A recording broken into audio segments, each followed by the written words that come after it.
श्री संत सद्गुरू बाळूमामा प्रसन्न. नमस्कार श्रोते हो. आज जो व्यक्ती हा संदेश पूर्ण मन लावून ऐकेल त्याचे सर्व दुःख दरिद्र पीडा संकट एका मिनिटात जळून राख होऊन जाईल. त्यामुळे या संदेशाकडे दुर्लक्ष करण्याची चूक करू नका. हा संदेश मोजून 15 मिनिटं ऐका. आज मामा तुम्हाला काहीतरी विशेष सांगण्यासाठी आले आहेत. त्यामुळे हा संदेश लक्ष देऊन ऐका. लवकरच तुमच्या घरात मोठी खुशखबर येईल आणि त्याने सर्व घर खुश होऊन जाईल आणि तुम्हाला प्रत्येक कामात यश मिळणार आहे. असेच बाळूमामांचे संदेश तुमच्यापर्यंत पोहोचण्यासाठी पहिल्यांदा व्हिडिओला लाईक करा आणि चॅनलवर नवीन असाल तर चॅनलला सबस्क्राईब करून शेजारील बेल आयकॉन नक्की प्रेस करा. आज समाजात चांगुलपणा हा महाग होत चालता असताना स्वतःच्या कार्यातून तो नंददीप सतत तेवत ठेवण्याचं काम काही माणसं सातत्याने करत आली आहेत. म्हणून त्यांचं मोल अजूनही कायम आहे. ज्यांना खरोखर गरज आहे तिथपर्यंत ते जाणे महत्त्वाचं आहे, तरच त्याला अर्थ प्राप्त होईल. समाजातल्या सर्व दुर्गुणांवर मात करण्यासाठी जबाबदारी एक माणूस म्हणून आपल्यावर सुद्धा आहे. अशी काम करणारी माणसं हे देहाने भारलेली असतात. चांगल्या विचाराने प्रेरणाने प्रवास करणारी माणसं हे संस्काराचे पायथे असतात. संचित असतं ते व्यवस्थेचं किनारं धरून वाहणारं. चांगुलपण उमेदपण हरवलेल्या या युगात अशी नित्तळ निर्मळपणाची गुढी उभी करून चांगल्या विचारांचं निशाण फडकवत ठेवणाऱ्या माणसांची किंमत ही नेहमीच कणभर जास्त असते. माणुसकीचे प्रवाह अखंडपणे जपणारी माणसं सापडणं म्हणूनच अर्थपूर्ण असतं. आजच्या या काळात माणूसपण जपणारी माणसं सापडतात ही भावना समाधान देणारी असते. हे मात्र खरं. कोणी याला पुण्याई म्हणू की आणखी काही त्याला फारसा फरक पडत नाही, पण माणूसपणाच्या कक्षा अबाधित ठेवणारी माणसं ही समाजाचं भूषण असतात. म्हणून नेहमी लक्षात ठेवा, चांगला विचार आणि चांगली वागणूक हीच खरी तुमची देणगी आहे. जीवनात तुम्ही कितीही कमवलं तर तुम्हाला मिळालेला मान हा तुमच्या पैशावर नसून तुमच्या वागणुकीवर असला पाहिजे. जीवन खरंच आनंदानं जगा. जीवनात कोणताही प्रवास अवघड नसतो. अवघड फक्त आपल्या इच्छा असतात. म्हणून इच्छांवर कंट्रोल करा. नक्कीच तुमच्या जीवनामध्ये आनंद आणि यश हे भरभरून मिळणार आहे. आणि कमेंटमध्ये बाळूमामा प्रसन्न लिहायला विसरू नका. बाळूमामा म्हणतात, जीवन जगत असताना आयुष्यात वेगवेगळी माणसं भेटतात. त्यातील काही माणसांना सांभाळत राहायचं असतं आणि काही माणसांपासून सांभाळून राहायचं असतं. बुद्धी सगळ्यांकडे असते, पण तुम्ही चलाकी करता की इमानदारी हे तुमच्या संस्कारावर अवलंबून असतं. चलाकी 4 दिवसच चमकते आणि इमानदारी आयुष्यभर. आयुष्यात एखाद्याला रडवून कितीही पूजापाठ होम हवन केलं तरी काही एक फायदा होणार नाही. पण जर रोज एखाद्याच्या चेहऱ्यावर हसू आणलं तर साधी अगरबत्ती सुद्धा लावायची गरज पडणार नाही. इतिहासात भविष्य शोधत बसायचं की भविष्यात इतिहास घडवायचा, सर्वस्वी आपल्या हातात आहे. तुम्ही मागे जाऊन तुमचा भूतकाळ बदलू शकत नाही, पण तुम्ही आज जिथे आहात तिथे एक नवीन सुरुवात नक्कीच करू शकता आणि तुमचं भविष्य बदलू शकता. गैरसमजुतीचा फक्त एक क्षण खूप धोकादायक ठरू शकतो, कारण काही मिनिटांमध्येच आपण एकत्र घालवलेल्या 100 सुखांचा क्षणांचा तो विसर पाडतो. म्हणून गैरसमज टाळा. जर प्रत्येकाने आपला विचार करताना दुसऱ्यांच्या मनाचा विचार केला तर नात्यात किंवा मैत्रीत कधीच दुरावा किंवा वाईटपणा येणार नाही. म्हणून हृदयातल्या मंदिरात अंधार असेल तर तुम्ही जगातल्या कुठल्याही मंदिरात कितीही दिवे लावा, काहीही उपयोग होणार नाही. राग आणि प्रेम व्यक्त केलं जातं तिथेच आपलं कोणीतरी असतं. भले यशस्वी होण्यासाठी खात्री नसेल, परंतु अभ्यास, चिकाटी व संघर्ष करण्याची प्रेरणा नक्कीच असली पाहिजे. आपल्या जन्माने मृत्यूला शोधण्यासाठी लावलेला वेळ म्हणजेच आपलं आयुष्य आहे. सुंदर आयुष्य सहज घडत नसतं, तर ते जाणीवपूर्वक घडवावं लागतं.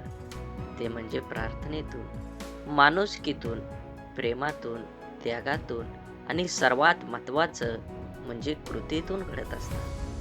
आकाशातील ग्रह पृथ्वीवरील माणसांवर परिणाम करतात की नाही ते माहीत नाही, परंतु पृथ्वीवरील माणसं एकमेकांबद्दल जे ग्रह करून घेतात, ते मात्र माणसाच्या जीवनावर निश्चितच परिणाम करतात.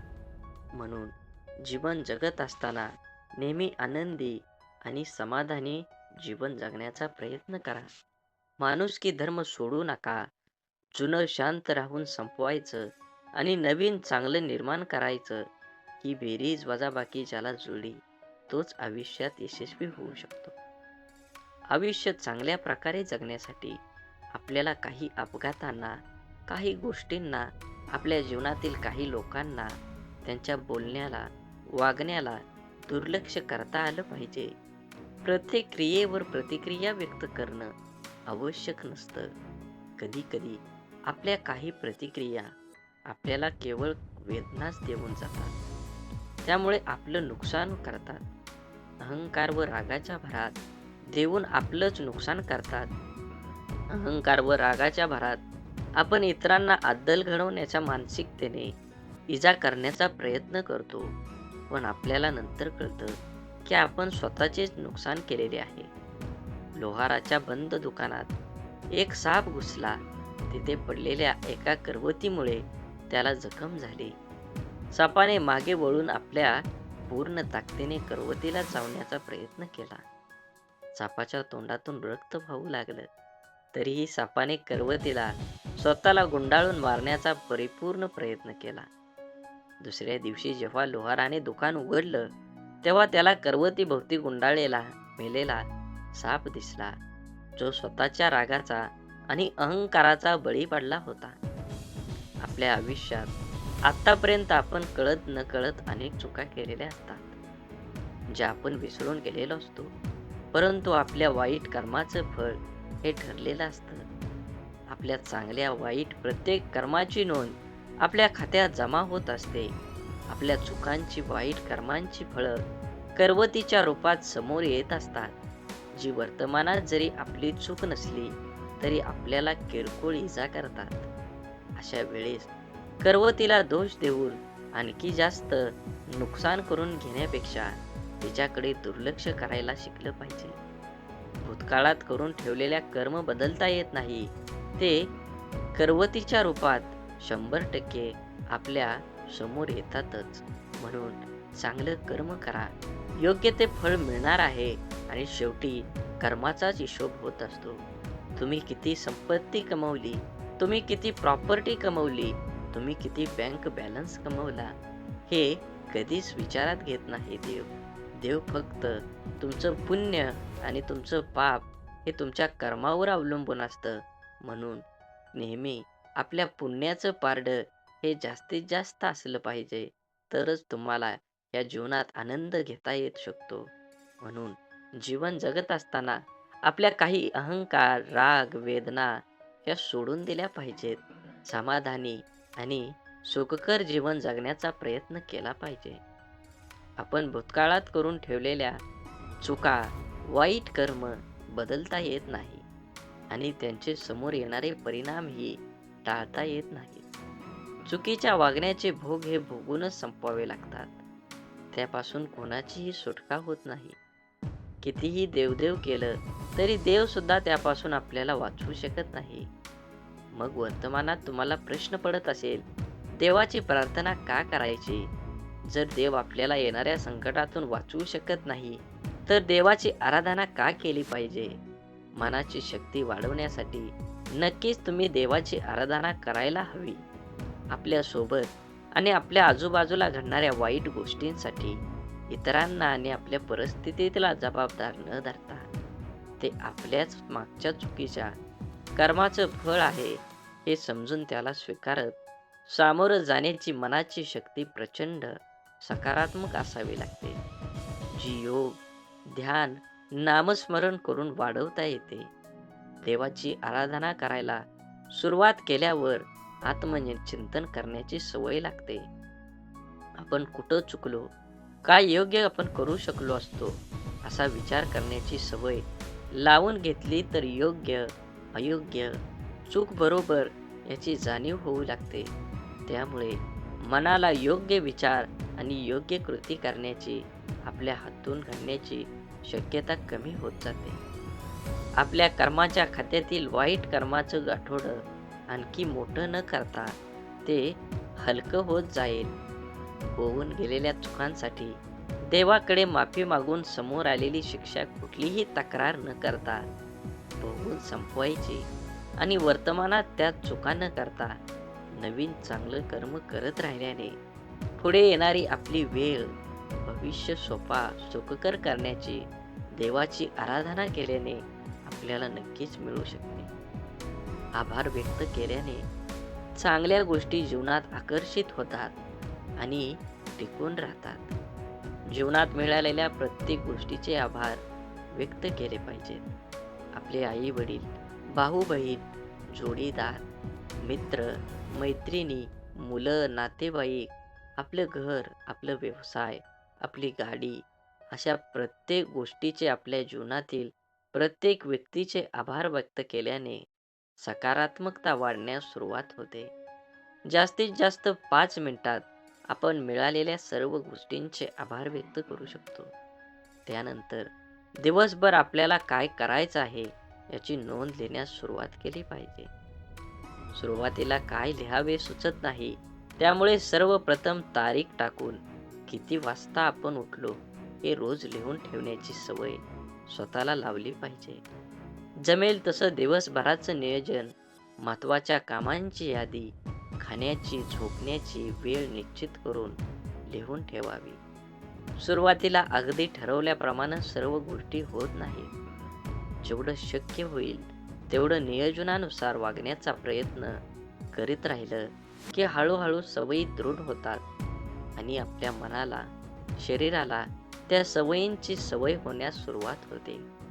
घरकामाचं नियोजन, व्यवसायाचं नियोजन, खर्चाचं, पैशाचं नियोजन, हिशोब ह्या गोष्टींच्या नोंदी करून ठेवायची सवय लावल्याने जीवनात आश्चर्यकारक सकारात्मकता येते. साधारण 10 ते 15 मिनिटात या सर्व गोष्टींचा विचार करून आपण त्या लिहून ठेवू शकतो. त्यानंतर निरोगी शरीरासाठी, शरीरातील ऊर्जा वाहती ठेवण्यासाठी, आनंदी, स्वस्थ, कणखर राहण्यासाठी शक्य असेल ते चालणे, धावणे, योगा, जिम करणे किंवा पोहणे, कोणत्याही प्रकारे अर्धा ते पाऊण तास व्यायामासाठी दिला पाहिजे. सकाळी लवकर उठणं, ध्यान, व्यायाम, दिवसभराचं नियोजन करणं या सवयी आपलं आयुष्य बदलून टाकतात. पहाटेचा 1 तास स्वतःसाठी या सर्व गोष्टींसाठी दिला तर राहिलेल्या 23 तासाचं युद्ध आपण अगदी सहज, योग्य प्रकारे जिंकू शकतो. म्हणून आपल्या आयुष्याला रंगरूप, चव देण्याचं काम हे आपल्या भावनांचं आहे. आपल्या आयुष्यातील प्रत्येक सुखदुःखात, यश अपयशात सर्वात महत्त्वाची भूमिका आपल्या भावनांची असते. एखाद्या कृतीवर, घटनेवर आपण जो विचार करतो, जी प्रतिक्रिया देतो, ती असते आपली भावना. एखाद्या गोष्टीबद्दल, व्यक्तीबद्दल आपल्याला काय वाटतं याचा विचार आपण भावनेच्या स्वरूपात व्यक्त करतो.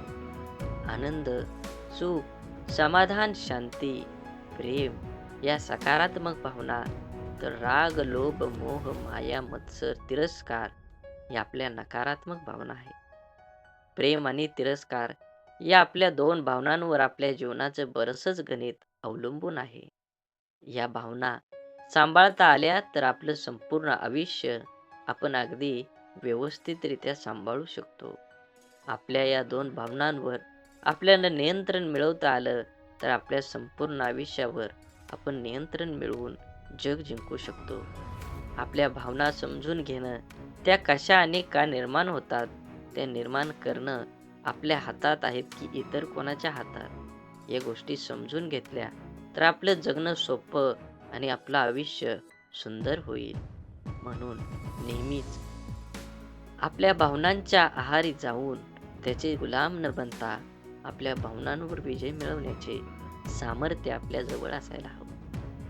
भावनांच्या आहारी जाणारे लोक व्यसनाधीन होतात आणि भावनांवर नियंत्रण मिळवणारे लोक जीवनात प्रत्येक क्षेत्रात यशस्वी होतात.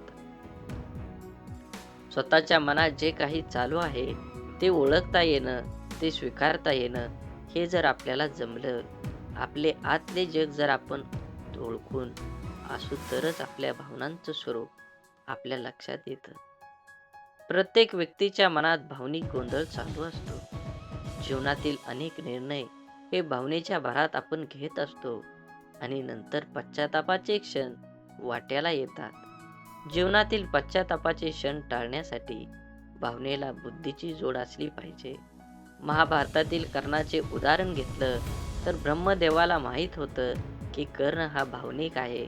त्यामुळे कर्णाला भावनिक करून ब्रह्मदेवाने त्याची कवच कुंडल मागून घेतली. कर्णाने बुद्धीची जोड न देता भावनांच्या आधारे निर्णय घेऊन आपली कवच कुंडल दिली आणि कर्णाला नंतर पश्चातापाला, दुःखाला सामोरं जावं लागलं. भावना शून्य किंवा भावनाशील असणं चुकीचं नाही.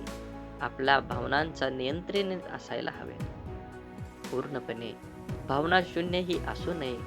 निसर्गाचा नियम आहे की सर्व काही प्रमाणात म्हणजे बॅलन्स असावं, नाहीतर विनाश अटळ आहे. ध्यान ही एक अशी शक्ती आहे जी आपल्याला आपल्या भावनांवर नियंत्रण मिळवण्यास मदत करते आणि आपल्या भावनांचा गुलाम होण्यापासून दूर ठेवते. भावनांवर नियंत्रण मिळवण्याचे सामर्थ्य आपण ध्यान धारणा करूनच प्राप्त करू शकतो. विचार, भावना, मन, शरीर या 4 गोष्टींची काळजी घेतली तर आयुष्य संतुलित, सुखी, आनंदी, यशस्वी होण्यास सुरुवात होते. म्हणून नक्कीच आनंदी, यशस्वी आयुष्य जगण्यासाठी विचार, भावना, मन आणि शरीर या 4 गोष्टींना सावकाशपणे आणि पायरी-पायरीने वळण लावणे म्हणजेच ध्यान करणं. आपले विचार, आपल्या भावना, मन आणि शरीर स्वच्छ करत जाणं म्हणजे ध्यान करणं. ध्यान केलं तर आपण जीवनात शांतता, स्थिरता प्राप्त करू शकतो. आपलं जीवन आनंदी, यशस्वी बनवू शकतो. हे सर्वांनाच माहीत आहे. तरीही आपण ध्यान करत नाही. कारण आपण ध्यान करायला सुरुवात केली की सुरुवातीला आहे त्यापेक्षा जास्त विचारांचा गोंधळ आपल्या मनात सुरू होतो. आपल्या जीवनातील अनेक गोष्टींपैकी, विचारांपैकी आपल्यासाठी योग्य असणाऱ्या गोष्टी आपण निवडतो आणि मग आपल्याला सर्व काही सुरळीत चालू आहे ते असं चालू राहावं जसंच वाटतं. पण अचानक आपल्याकडून घडून गेलेल्या गोष्टींच्या चुकीचे परिणाम आपल्या समोर येतात आणि आपण गोंधळून जातो. सुरळीत सुरू असलेल्या आयुष्यात परत अडथळा निर्माण होतो. ध्यानाने काही फरक पडत नाही या निष्कावर आपण पोचतो आणि ध्यान करायचा विचार सोडून देतो. ध्यानाबद्दल स्वामी विवेकानंद म्हणतात, ज्याप्रमाणे आपण वर्षानुवर्ष धूळ खात पडलेल्या एखादं भांडं स्वच्छ करायला घेतल्यावर त्यातून पहिले गढूळ आणि घाणेरडे पाणीच बाहेर येतं. त्या भांड्यावरची पूर्ण धूळ निघून गेल्यानंतर स्वच्छ व निर्मळ पाणी येण्यास सुरुवात होते. त्याचप्रमाणे आपल्याला अनेक जन्मांच्या चुकाची फुटे साठलेली असतात. ती समोर यायला लागतात. त्याचा स्वीकार करणं ही आपल्या मनाच्या स्वच्छतेची पहिली पायरी आहे. जेव्हा त्या भांड्याप्रमाणे आपले मन स्वच्छ, निर्मळ होण्यास सुरुवात होईल, तेव्हा सुरुवातीला आपण खूप गोंधळून जाईल, त्याचा त्रास होईल. म्हणून पहिल्यांदा सुरुवात केली पाहिजे. मनाला स्वच्छ व निर्मळ आणि शरीराला सशक्त मिळदार बनवणं कठीण नक्कीच आहे, पण शक्य मात्र अजिबात नाही. आपण जेव्हा ध्यानाला सुरुवात करतो, आपल्या वागण्यात, विचारण्यात, खाण्यापिण्यात बदल होतो. तेव्हा या बदलाचा आपल्यावर प्रचंड त्रास होतो, कारण आपलं शरीर व मन अचानक कोणतेही बदल स्वीकारत नाही. ज्याप्रमाणे आपण जिम लावल्यावर व्यायामाला सुरुवात केल्यानंतर सुरुवातीच्या काही दिवसात आपल्या तब्येतीतील वजनात फारसा फरक पडत नाही, परंतु उलट प्रचंड अंग दुखून येतं. पण जर रोज नियमितपणे व्यायाम सुरू ठेवला तर 3-4 महिन्याने हळूहळू फरक दिसून यायला लागतो. ध्यानाच्या बाबतीतही असंच घडतं. ध्यान करायला सुरुवात केल्यानंतर विचारांचा प्रचंड गोंधळ डोक्यात मनात कल्लोळ करण्यास सुरुवात होते. डोक्यात येणाऱ्या असंख्य विचारातून योग्य विचार मिळवणे आणि त्यावर स्थिर होण्यासाठी स्वतःला काही वेळ द्यावा लागतो. सुरुवातीच्या कितीही गोंधळ झाला, त्रास झाला तरी तळमळ आणि नियमितता असेल तर मनाला स्वच्छ आणि निर्मळ बनवणं शक्य आहे. ध्यानामुळे होणारी प्राप्ती ही हळूहळू होते, पण ती प्रचंड मोठी असते. त्यासाठी नियमित सराव अत्यंत आवश्यक आहे. आणि ध्यान लागेल किंवा लागणार नाही याची काळजी आपण करायची नाही. आपल्या इष्ट देवतेवर ही कामगिरी सोपवून द्यायची. आपला ज्या देवावर विश्वास असेल, मग ती मूर्ती असो किंवा आपण मनात असलेली शक्ती असो, त्यावर भार सोपवून आपण फक्त नियमित ध्यानाला बसायचा सराव करायला हवा. त्यासाठी प्रचंड चिकाटी, नियमितता आणि सर्वात महत्त्वाचं स्वतःवर आणि आपल्या मनावर असलेल्या शक्तीवर आणि देवावर प्रचंड विश्वास असायला हवा. तरच प्राप्तीचा अनुभव येतो. बोला बोला बाळूमामांच्या नावानं चांग भलं. झाडे लावा, झाडे जगवा, माती वाचवा, पाणी वाचवा, सेव्ह अर्थ. आणि मनात मामांबद्दल आणि देवाबद्दल भाव असेल तर नक्कीच व्हिडिओला लाईक करा, चॅनलला सबस्क्राईब करा आणि कमेंटमध्ये बाळूमामा प्रसन्न लिहायला विसरू नका. धन्यवाद.